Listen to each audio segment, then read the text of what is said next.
नमस्कार दोस्तों, आप देख रहे हैं A to Z नॉलेज। और आज मैं आपके सामने फिर से हाजिर हूँ एक नया वीडियो लेकर। और ये वीडियो है एसएससी फेज 9 एग्ज़ाम एनालाइज के ऊपर। आज मेरा एसएससी फेज 9 का मैट्रिकुलेशन लेवल का एग्ज़ाम था और मैं उसे लेके आया हूँ। और आज इस वीडियो में डिस्कस करेंगे कि पेपर का लेवल क्या था और किस तरह के क्वेश्चन आए थे। तो बात करें जीके की, तो जीके में करंट अफेयर से 3 क्वेश्चन आए थे।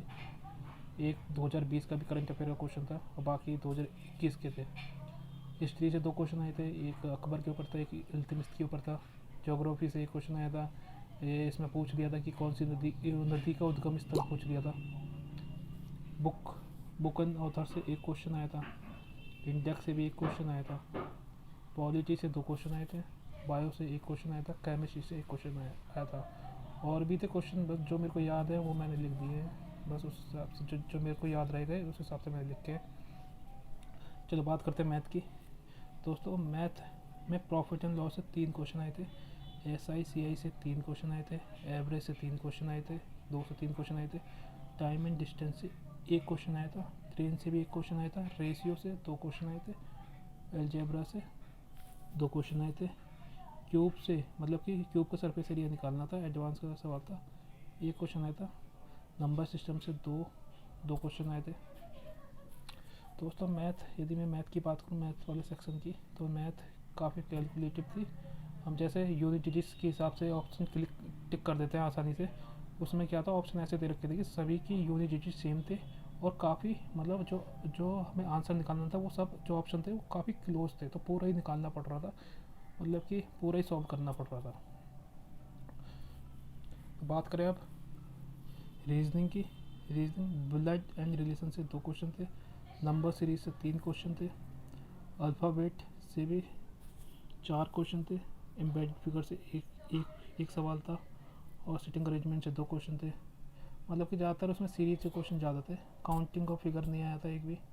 और यदि बात करूँ मैं लेवल की, तो कह सकते हैं कि मॉडरेट लेवल का था। कर सकता था बंदा रीजनिंग को। इंग्लिश इंग्लिश की बात करें तो इंग्लिश इजी लेवल की थी। इंग्लिश यदि कुछ क्वेश्चन छोड़ के बाकी इजी था। इंग्लिश में कोई इतने मतलब कठिन नहीं पूछे थे। सिनोनिम पूछे थे 3, एंटोनिम 2 पूछे थे, ईडियम 2 आए थे, वन वर्ड 2 आए थे, क्लोज टेस्ट 5 आए थे, लगभग 5, हाँ इजी थे। पैसेज में, हाँ पैसेज मैं कह सकता हूँ लेंथी था।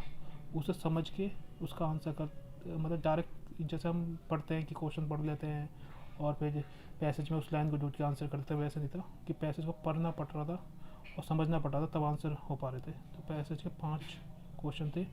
एक्टिव पैसिव का एक क्वेश्चन था, ईजी था। इनडायरेक्ट का भी एक क्वेश्चन था, ईजी था। स्पेलिंग एरर आई थी, स्पेलिंग की कौन सी इनमें से गलत है, वो भी ठीक मतलब ईजी थी। तो ओवरऑल बात करूँ मैं पेपर के लेवल का दोस्तों, तो पेपर का लेवल मॉडरेट लेवल का था। इजी आप कह नहीं सकते, मॉडरेट लेवल था पेपर का। दोस्तों मेरा 9 तारीख को भी एग्ज़ाम है इंटरमीडिएट लेवल का। मैं 9 तारीख को भी एनालाइज करूँगा उस एग्ज़ाम का। तो आप चैनल को सब्सक्राइब कर लीजिए।